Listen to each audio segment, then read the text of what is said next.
ये किस्सा उत्तर प्रदेश के एक छोटे से गांव किशनपुर का है। किशनपुर गांव के चारों तरफ हरे भरे खेत थे। दूर दूर तक बस लहलहाती फसलें, पेड़ों की ठंडी छाया और प्रकृति की अनोखी सुंदरता फैली हुई थी। गांव के ज्यादातर लोग किसान थे। कुछ ही लोग ऐसे थे जो रोजी रोटी के लिए गांव से दूर कस्बे में नौकरी करते थे। गांव में लोग मिलजुल कर रहते थे। मंदिर में रोज पूजा पाठ होता था। साधु सन्यासियों और तांत्रिकों का आना जाना भी लगा रहता था। यानी गांव की जिंदगी सादी थी, लेकिन आस्था और रहस्य से भरी हुई। उसी गांव में दो बहुत घनिष्ठ मित्र रहते थे, मुकेश और राकेश। दोनों बचपन से साथ थे। उनके घर एक दूसरे से सटे हुए थे। खेतों पर जाना हो, गांव में घूमना हो या कोई भी काम हो, दोनों हमेशा साथ रहते थे। पूरा गांव उनकी दोस्ती की मिसाल दिया करता था। दोनों ने साथ में 10वीं तक पढ़ाई की थी। आगे पढ़ना भी चाहते थे, लेकिन घर की आर्थिक हालत कमजोर थी, इसलिए पढ़ाई छोड़नी पड़ी। इसके बाद दोनों अपने अपने खेतों में काम करने लगे और गांव में इधर उधर घूमते रहते।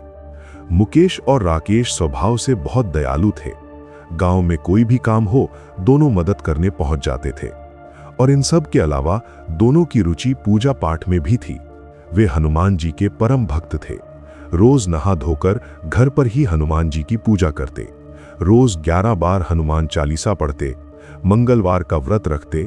गांव में हनुमान जी का एक मंदिर भी था, वहां भी दोनों नियमित रूप से जाते थे। उनकी भक्ति देखकर गांव के लोग भी बहुत सम्मान करते थे। एक दिन दोनों आपस में बातें कर रहे थे। तभी राकेश ने कहा, यार, हनुमान जयंती आने वाली है। हमारे पास इतने पैसे नहीं है कि हम हनुमान जी को भोग लगा सकें और एक ब्राह्मण को भोजन करवा सकें। मुकेश ये सुनकर थोड़ा चिंतित हो गया। सही कहा तूने, लेकिन हनुमान जयंती आने में अभी 1 महीना बाकी है। तब तक हम रोज घर से मिलने वाले खर्चे के पैसों में से थोड़ा थोड़ा बचाकर इकट्ठा करते हैं। हाँ भाई, यही ठीक रहेगा। फिर दोनों ने पूरे 1 महीने तक धीरे धीरे पैसे बचाए।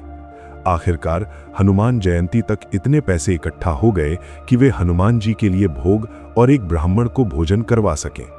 उनके लिए इससे ज्यादा कुछ नहीं चाहिए था। हनुमान जयंती आई। दोनों गांव के हनुमान जी के मंदिर गए, मिलकर पूजा पाठ किया, हनुमान चालीसा का पाठ किया, पंडित जी को भोग और पूजा का सामान दिया, एक ब्राह्मण को भोजन करवाया और उस दिन व्रत भी रखा। दोनों बहुत खुश थे। इसी तरह वे रोज भक्ति करते, खेतों में काम करते और दिन बीतते रहे। एक दिन खेत में बातें करते हुए मुकेश ने राकेश से कहा, क्यों ना हम किसी भूत प्रेत को सिद्ध करें? राकेश के मन में भी भूत प्रेत सिद्ध करने की बड़ी जिज्ञासा थी। हाँ यार, फिर उस भूत से हम अपने सारे काम करवाएंगे। अब मुकेश को भी ये बात अच्छी लगी, लेकिन फिर उसने कहा, पर भूत सिद्ध कैसे करेंगे? हमें तो भूतों की पूजा भी नहीं आती, और बिना सिद्धि मंत्र के भूत कैसे सिद्ध होगा? दोनों थोड़े निराश हो गए। इसी बीच गांव में एक तांत्रिक आया। वो तंत्र मंत्र का बहुत बड़ा ज्ञाता बताया जाता था। भूत प्रेतों की सिद्धि के बारे में भी वो अच्छी जानकारी रखता था। उसने गांव के बाहर अपना डेरा जमा लिया था। जैसे ही राकेश और मुकेश को पता चला कि गांव के बाहर एक तांत्रिक बाबा आए हैं, दोनों तुरंत उनसे मिलने निकल पड़े। उनके मन में बस एक ही इच्छा थी, बाबा उन्हें भूत सिद्धि की कोई विधि बता दें। दोनों तांत्रिक के पास पहुंचे, प्रणाम किया और बोले, बाबा, हमें भूत सिद्धि के बारे में बताइए। हमें भूत सिद्ध करना है, कृपया हमें तरीका बताइए। बाबा ने गंभीर होकर कहा, भूत प्रेत सिद्ध करना आसान नहीं है, इसमें बहुत खतरा है। लेकिन राकेश और मुकेश बोले, आप बस बताइए बाबा, हम कर लेंगे। तांत्रिक ने भूत सिद्धि की विधि बताई। ये साधना 41 दिन की है। 41 दिन तक रोज रात 10 बजे के बाद साधना करनी होगी। काला आसन और काले कपड़े पहनने होंगे। ये साधना एकांत कमरे में करनी होगी और 41वें दिन भूत सामने आएगा, तब उसे शराब और मांस का भोग चढ़ाना होगा। फिर उसने आगे कहा, ये कोई छोटा मोटा भूत नहीं है, ये भूत प्रेतों में सबसे ताकतवर छोटू खबीस की साधना है। 41वें दिन वो आएगा और तुम्हारा काम करने लगेगा। फिर तांत्रिक ने मंत्र भी बताया। मंत्र सुनकर दोनों मित्र वहां से निकल पड़े और साधना शुरू करने के लिए तैयार हो गए। राकेश और मुकेश भूत सिद्धि के लिए पूजा पाठ का सामान ले आए। रात में वे मुकेश के घर के एक खाली कमरे में चले गए। उस कमरे में भूत पूजा की सारी सामग्री रखी गई। फिर तांत्रिक द्वारा बताई गई सारी विधि करने लगे।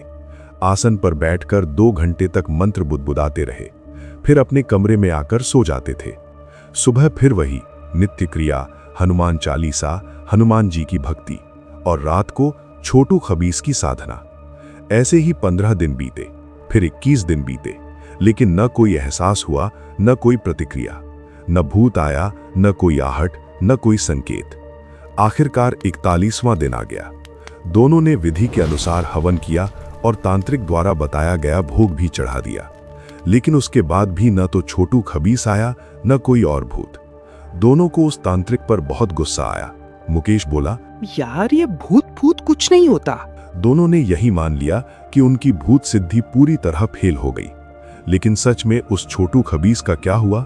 क्या वो आया था या आने वाला था? ये तो समय ही बताने वाला था। अगली सुबह दोनों अपनी पूजा पाठ में लग गए। उन्होंने 11 बार हनुमान चालीसा पढ़ी और फिर अपने रोजमर्रा के कामों में लग गए। तांत्रिक पर दोनों को अब भी गुस्सा आ रहा था कि उसने उन्हें मूर्ख बनाया। फिर एक दिन वे उसी जगह गए जहां उन्हें वो तांत्रिक मिला था, लेकिन तांत्रिक अब वहां से जा चुका था। दोनों पैदल पैदल गांव लौट रहे थे। रास्ते में राकेश ने कहा, मुकेश, हम पहली बार मूर्ख बने हैं। हाँ भाई, उस तांत्रिक की बातों में पढ़कर हमने भूत सिद्धि की सारी क्रियाएं कर ली और छोटू खबीस तो क्या, एक चूहा तक नहीं आया। अब दोनों ने ठान लिया कि वे किसी तांत्रिक की बातों में दोबारा नहीं आएंगे। फिर दोनों अपने कामों में लग गए। दिन ऐसे ही बीतते रहे। धीरे धीरे वे अपनी भूत सिद्धि की सारी बातें भूल गए। अब वे सोचने लगे कि कब तक यूं ही गांव में घूमते रहेंगे, कोई काम भी तो करना चाहिए। फिर वे दोनों गांव से लगभग 5 किलोमीटर दूर महुआ कस्बे में काम ढूंढने गए। वहां दोनों को नौकरी मिल गई।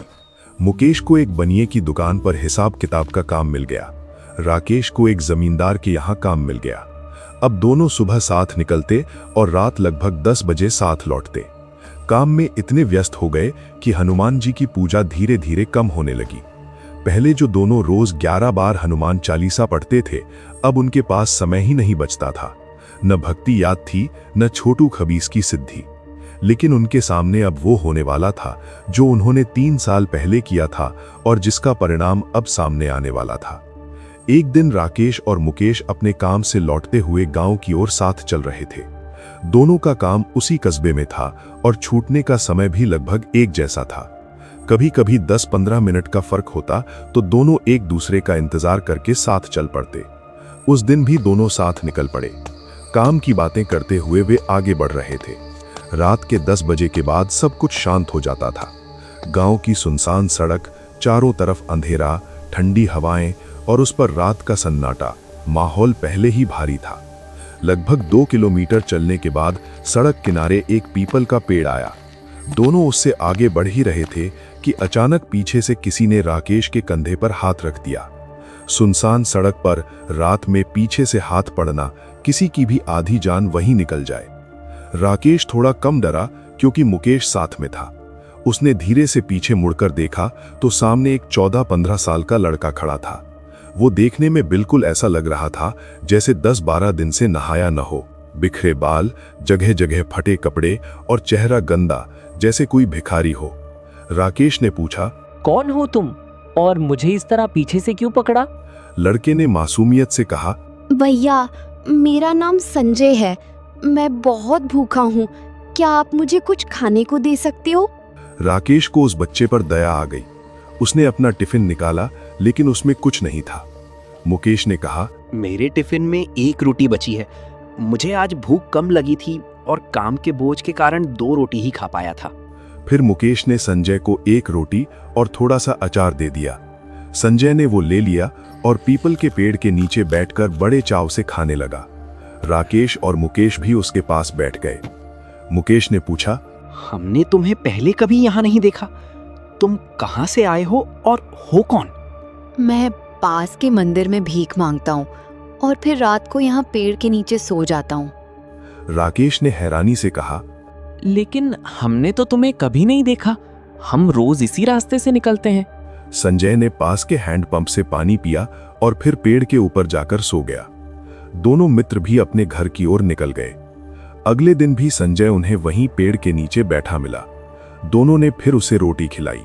संजय ने धन्यवाद कहा और पेड़ के ऊपर चढ़ गया। अब रोज राकेश और मुकेश उसके लिए कुछ न कुछ खाने को लाने लगे। धीरे धीरे उन्हें संजय से मिलना अच्छा लगने लगा। उनकी दोस्ती संजय से हो गई। संजय भी खुश था क्योंकि उसे रोज कुछ खाने को मिल जाता था।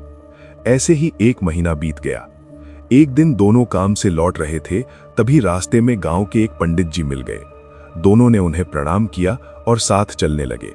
पंडित जी भी हनुमान जी के परम भक्त थे। वो दिन भर भक्ति में डूबे रहते थे। तीनों, राकेश, मुकेश और पंडित जी, गांव की सड़क पर पैदल चल रहे थे।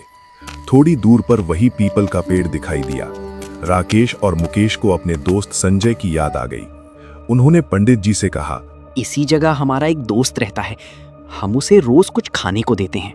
लेकिन पंडित जी आश्चर्य में पड़ गए। मैं रोज लगभग इसी समय यहाँ से निकलता हूँ, लेकिन मुझे तो कभी कोई नहीं दिखा। मुकेश ने कहा, नहीं पंडित जी, यहाँ संजय रहता है। दोनों संजय को आवाज देने लगे, लेकिन कोई सामने नहीं आया। राकेश ने कहा, शायद वो मंदिर में भीख मांगने गया होगा। भाई, यहाँ कोई नहीं रहता, चलो घर चलते हैं। तीनों घर की ओर रवाना हो गए। अगले दिन फिर राकेश और मुकेश काम से लौट रहे थे तो उन्हें वही संजय पेड़ के नीचे बैठा मिला। दोनों के चेहरे खिल उठे। वे उसके पास गए और सवाल पूछने लगे। राकेश ने पूछा, तुम कल कहाँ गए थे और कल क्यों नहीं मिले? संजय ने गंभीर होकर कहा, मैं तुम दोनों से कुछ कहना चाहता हूँ, क्योंकि कल तुम पंडित जी को साथ लेकर आए थे, इसलिए हमारी दोस्ती अब यहीं तक है। दोनों ने हैरानी से पूछा, ऐसा क्यों? संजय ने कहा, तुम दोनों मुझे जानते हो। राकेश बोला, नहीं, हम कैसे जानेंगे? तब संजय ने कहा, आज से 3 साल पहले तुम दोनों ने कोई साधना की थी। ये सुनते ही दोनों चौंक गए। मुकेश ने कहा, हाँ, हमने तांत्रिक के कहने पर भूत सिद्धि की साधना की थी, लेकिन हमारे सामने कोई भूत नहीं आया। उस तांत्रिक ने हमें मूर्ख बनाया था। तुम्हें ये सब कैसे मालूम? सच सच बताओ, तुम कौन हो? ठीक है, अब सुनो, तुमने जो साधना की थी, मैं उसी का फल हूँ। दोनों ने हैरानी से कहा, मतलब? मैं वही छोटू खबीस हूँ। ये सुनते ही दोनों मित्रों के पैरों तले जमीन खिसक गई। पसीने से दोनों तरबतर हो गए। इतना डर उन्हें आज तक कभी नहीं लगा था। उन्होंने कभी सोचा भी नहीं था कि जिसे वे अपना दोस्त समझकर खाना खिला रहे थे, वो कोई और नहीं, वही छोटू खबीस होगा। संजय ने कहा, तुम मुझसे डरो मत, मैं अब भी तुम्हारा मित्र ही हूँ। मैं तुम्हें कोई नुकसान नहीं पहुँचाऊंगा। ये सुनकर दोनों के दिल को थोड़ी शांति मिली। राकेश ने कांपते हुए पूछा, अगर तुम छोटू खबीस हो तो उस दिन हमारी साधना पूरी होने के बाद हमारे सामने क्यों नहीं आए? अब खबीस ने राज खोलना शुरू किया। उसने कहा, मैं उस वक्त नहीं आ सकता था। मुकेश ने पूछा, क्यों? खबीस बोला, क्योंकि तुम दोनों दिन में हनुमान जी की पूजा किया करते थे और हनुमान चालीसा पढ़ते थे। उस चालीसा के प्रभाव से तुम्हारा शरीर हनुमान जी की शक्ति से तेजस्वी हो गया था। मैं उस तेज को सहन नहीं कर सकता था। मेरे जैसे हजारों खबीस भी उस तेज को सहन नहीं कर सकते थे। अगर मैं उस समय तुम्हारे सामने आता तो उस तेज के प्रभाव से जलकर भस्म हो जाता, इसलिए मैं उस दिन नहीं आया। राकेश ने फिर पूछा, तो अब क्यों आए? खबीस ने कहा, क्योंकि अब तुमने हनुमान जी की भक्ति करना छोड़ दिया है। तुम्हारी भीतर का तेज समाप्त हो गया है, इसलिए मैं सामने आया। दोनों ने डरते हुए पूछा, तुमने हमें मारा क्यों नहीं? क्योंकि तुम दोनों ने मुझे उस दिन भोजन कराया था। जब मैं जिंदा था तब मेरी मृत्यु छत से गिरने से हुई थी। उस समय मैं बहुत भूखा था और भूखा ही मर गया। तभी से मुझे भूख लगती रही। उस दिन तुमने मुझे रोटी खिलाई तो मेरी भूख शांत हो गई। मैं तुम दोनों से बहुत खुश था, इसलिए मैंने तुम्हें नहीं मारा। फिर उसने आगे कहा, तुम दोनों नेक मनुष्य हो जो सबकी मदद करते हो, लेकिन अब हमें दूर होना पड़ेगा। ऐसा क्यों? क्योंकि हमारी समाज में एक कानून है, जब हम किसी मनुष्य को अपनी सच्चाई बता देते हैं तो हमें तुरंत वहां से जाना होता है। हम मनुष्यों की दुनिया में ज्यादा दखल नहीं रखते। तुम हमें ऐसे छोड़कर नहीं जा सकते। तुम तो हमारे मित्र बन गए हो। मुझे माफ करना मित्रों, मुझे तुम्हारा साथ अच्छा लगता है, लेकिन अब मुझे जाना ही होगा। और हाँ, तुम दोनों अब किसी तांत्रिक के चक्कर में मत आना। फिर से हनुमान जी की पूजा पाठ शुरू कर देना। खबीस के मुंह से भक्ति की बात सुनकर दोनों मित्रों की आंखें भर आईं। फिर वो पीपल के पेड़ पर चढ़ा और चढ़ते चढ़ते कहीं गायब हो गया। दोनों मित्र बहुत उदास हो गए। राकेश और मुकेश साथ में गांव की ओर चल दिए। उस दिन के बाद दोनों ने अपनी व्यस्त जिंदगी में से समय निकालकर फिर से हनुमान जी की पूजा पाठ शुरू कर दी। और छोटू खबीस की याद अब भी उन्हें कभी कभी आ जाती थी, क्योंकि उन्हें रोज उसी रास्ते से आना जाना पड़ता था और रास्ते में वही पीपल का पेड़ दिखता था। अब वे उस पेड़ को अपने छोटे खबीस मित्र की तरह मानने लगे थे, इसलिए दोनों रोज उस पेड़ के नीचे कुछ न कुछ खाने का सामान छोड़ जाते थे।